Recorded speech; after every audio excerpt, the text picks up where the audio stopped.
Everybody, greetings. So today in pharmacology we'll look at names of drugs. So previously on some videos we've done organophosphate poisoning. We've also done examples of nosal decongestants. But I want to introduce you to pharmacology.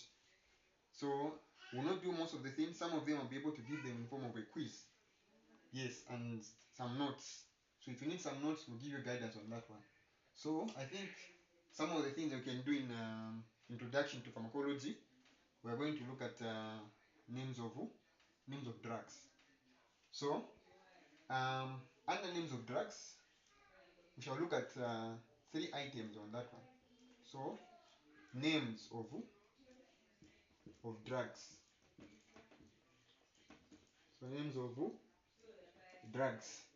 So you know very well that in pharmacology, or pharmacology itself by definition, is just the study of drugs and how these drugs interact with living systems, how they work in the human body. So we are studying these drugs and how they are working in living systems. Yes, so that's just pharmacology. So today we'll look at the names of drugs. Names of drugs. That's what we're looking at today. So under names of drugs, pay attention on this one. The first item that we have, we'll look at the chemical names. Chemical name or chemical names. Chemical name. What is the chemical name? So you find that these drugs, before I bring this point, let me move on to the next point. So we are going to look at the chemical name. We'll also look at the generic name. Generic name. And the last one is trade name. So it's called trade name. Yes. So the trade name, it can also be referred to as the the brand name. The brand name. So this one depends on the manufacturer of that drug. So there are different manufacturers of these drugs. So different manufacturers of these drugs, they are falling under the trade name. So different manufacturing companies can make these drugs, drugs, and they will call them by their trade name or their brand name that they decide to call that drug. So for instance, a drug can be a painkiller. It's the same painkiller, same chemical composition, but it will depend on the brand name. So let me now explain on each one. So we're going to start with the chemical name.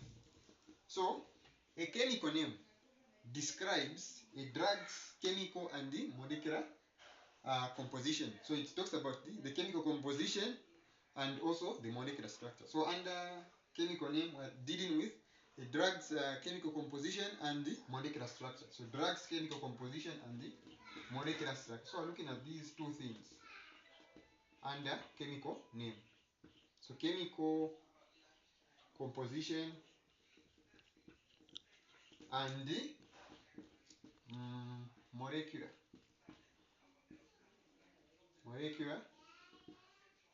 structure. See what we're looking at? Yes. So this is under chemical names. So we're looking at specifically the chemical composition of that drug and the molecular structure. Yes. So now I'll just give examples. I'll be brief in these things. So I can give an example of paracetamol or something you call as Panadol. Yes. So then I'll explain it on that one. So if you know a drug called Panadol,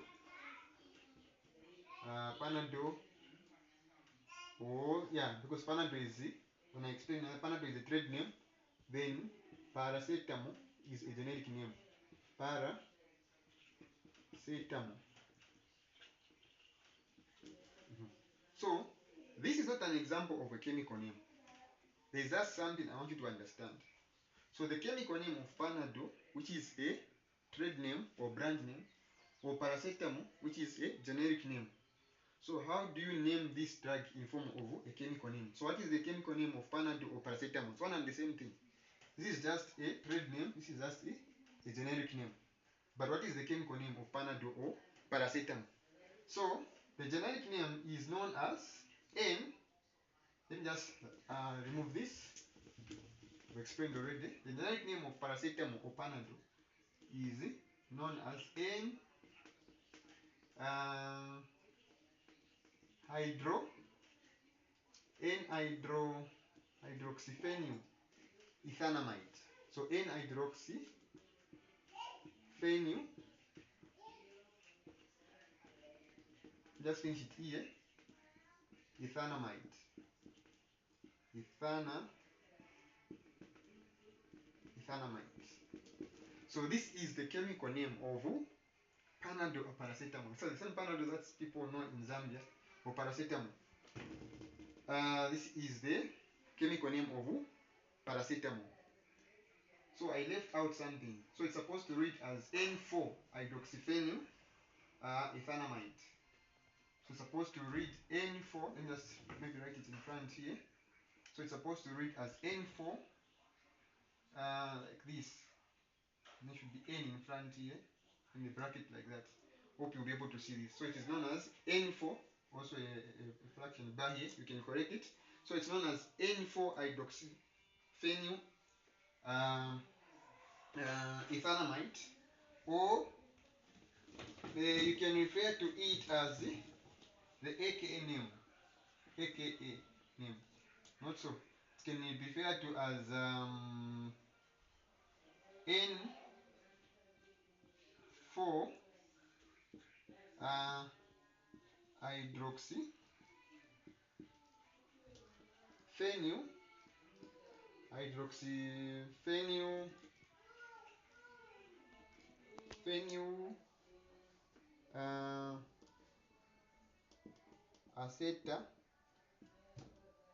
acetamide.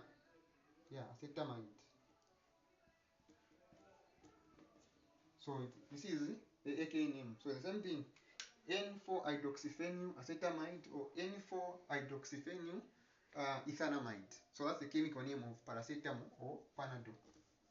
So that is the same thing. So like we said, under chemical name, we're just looking at the chemical composition of a drug and also the molecular structure. So now the second part I want us to look at is what we call a generic name. A generic name. So the generic name, not so, yes, the generic name of a drug. So the generic name is just a name that applies worldwide, irrespective of the manufacturer's, irrespective of the manufacturer or the company that made that drug. So they will come up with a common name that will be used worldwide wherever you go, because it's very simple for easy communication. When you are in Zambia or elsewhere you go, paracetamol will be paracetamol. Yes. So that there are no confusion. So the generic name is derived from the chemical name. So it is used worldwide, irrespective of the manufacturers or the company that made that name, and the drug I mean. So an example of a generic name is what I said. The example given is what we call paracetamol. Paracetamol is a painkiller also. Paracetamol, yes. So paracetamol is an example of a generic name. So this is a name. So if you go, whether in India, you go South Africa, whichever country you go to, paracetamol will be paracetamol, and somebody will understand when you tell them, administer paracetamol. They will understand for easy communication. So in the US, in case you are working in the USA, paracetamol is something which is referred to as if I remember the acetaminophen. So in the USA, it is known as acetaminophen. So even if you tell them paracetamol, they are going to understand. But mostly, they like using the term acetaminophen as a generic name. So you can either call it paracetamol or you can call it acetaminophen. Acetaminophen. So this is something you can note. So I think on the generic name we are done. So now let's look at what we are calling the trade name. Let's look at what we are calling the trade name. This is number 3 on our items today. Let's look at what we are calling the trade name. So in your own free time, feel free to research more on these things so that you can understand them. I'm just giving you the basics. So this is the trade name, the last thing. So the trade name just refers to, or it's also known as the brand name, like I said. The company's brand name. So if I'm manufacturing drugs, I will decide what I want to call it. So maybe I can manufacture what I call a painkiller or pain relief, painkiller or a pain reliever.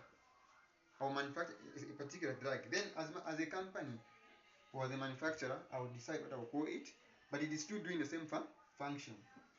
So we'll look at examples of trade names or brand name. So the brand name of that drug.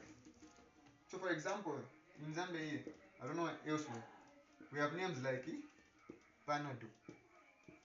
Panado is a trade name. So this is an example that I can give you. Panado is a trade name and not a generic name. So maybe here in Zambia, someone will understand and tell them, give them Panado. But in another country, somebody might not understand. So this is what we are supposed to look at today.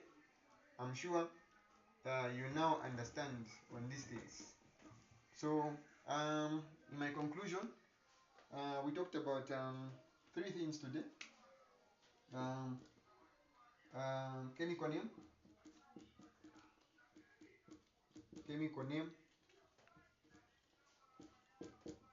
we also talked about generic name.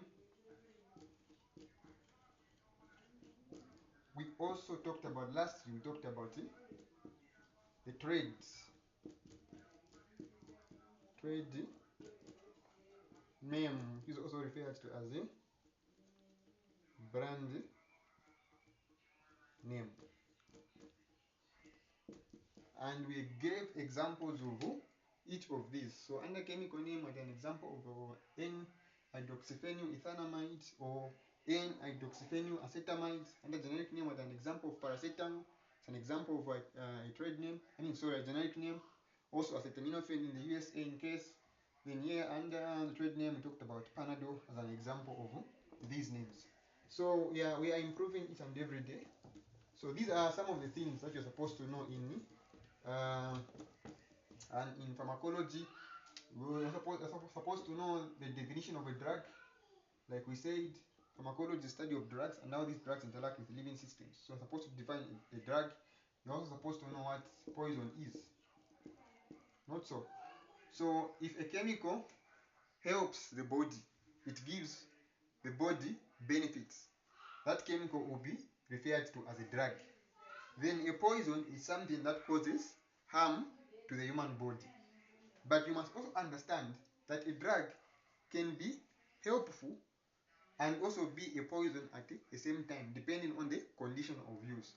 So we must be able to differentiate between drug and a poison. So we'll be talking about many things. So I'll be introducing you in pharmacology bit by bit. So I just thought of giving you something like this. Then as you are studying these drugs, some of the things I would like to talk about is you have to know the mode of action of drugs. Mode of what? Action. You're also supposed to know mechanism. Should be one of the same thing, I think. Okay. Mechanism of action. Mechanism of action. Mechanism of action. Know the mechanism of action. Very important to know. Also, know the side effects. These are the questions you'll be examined on. In pharmacology, you never write an exam where you will not be asked about the side effects. Each of the drugs maybe you mention, could be maybe in hypertension, they will ask you what is the side effect of this drug. So you're supposed to know the mode of action of drugs. Very important to be examining on this mechanism of action. you're supposed also to know the side effects. Apart from side effect, what else are you supposed to know as you be examining? Because this information is very important when studying drugs. The other thing you're supposed to know as number 4, even other things I'll be able to explain. You're supposed to know what we call contra. Because I'm giving you guidance. Contra indication. So what are the contraindication? So contraindication, if you know a contraindication, also know side effects as well. Let me just repeat on that one. Side effects. Yes, side effects. They are very important to know contraindications of these drugs and also to know the side effects. When you give a particular drug, for instance, one of the side effects, maybe a person can have maybe dry cough upon medication. These are side effects also. Side effects. So on side effects, a person can have what we call a dry cough. So this is a side effect. Not so. So this is an example of a side effect. Dry cough. When you give that maybe a medication, for instance, should be in heart failure, when you are given what we call AC inhibitors. Yes, should be in heart failure. Yes, when you give AC inhibitors, you are going to see that one of the side effects of AC inhibitors is dry cough. Dry cough. Made a mistake. I'm supposed to read that. Dry cough. A person who develop what we call a dry cough. So those are one of the side effects. When we're talking about contraindications of drugs, we're talking about when a person comes to you and have a particular condition. Where should you not give these drugs? For example, when I was teaching on organophosphate poisoning, I said one of the drugs that you can give when somebody is having organophosphate poisoning is atropine. Atropine is an example of drugs you give in organophosphate poisoning. But what is the contraindication of atropine? So which condition should you not give atropine? So conditions where you don't give atropine is what we call contraindication. Because if you give atropine, if a person comes with organophosphate poisoning, then that person has also glaucoma. So if you give atropine in a patient who has got glaucoma, this condition called glaucoma. So atropine is contraindicated in a condition called glaucoma. So in short, you should not give atropine in glaucoma, even when the person has got organophosphate poisoning. Yeah, so these are things that you should do. Not so. So atropine is contraindicated in glaucoma because it worsens this condition by increasing intraocular pressure. So it makes the condition of glaucoma worse. So these things I've talked about, very important. Maybe I can just talk about them for last minute. Mode of action.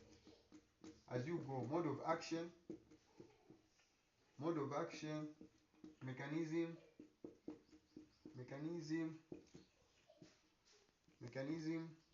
of action, talk about side effects of drugs, because in pharmacology you're studying drugs, we're looking at drugs. Then number 4, we talk about contraindications. So you'll be examined on these things. So these are examinable things. So for instance, a person, they'll bring maybe a scenario questions, they'll ask you to give the drugs. From there, if you give the drugs, they'll ask you either mode of action or mechanism of action. Almost one and the same thing, maybe, something like that. Then you also be asked on side effects. What are the side effects of that drug? And you'll also be asked on contraindications. The drug mentioned above, where is it contraindicated? So if you're talking about atropine is contraindicated in glaucoma. So thank you so much. Make sure you like the video and subscribe and share with your friends who are doing clinical science. So I'm doing pharmacology for clinical scientists. Those are doing bachelors of clinical science. You can follow me, more especially those at Cavendish University, even anywhere else. So feel free to learn from us. Like and subscribe. Thank you so much.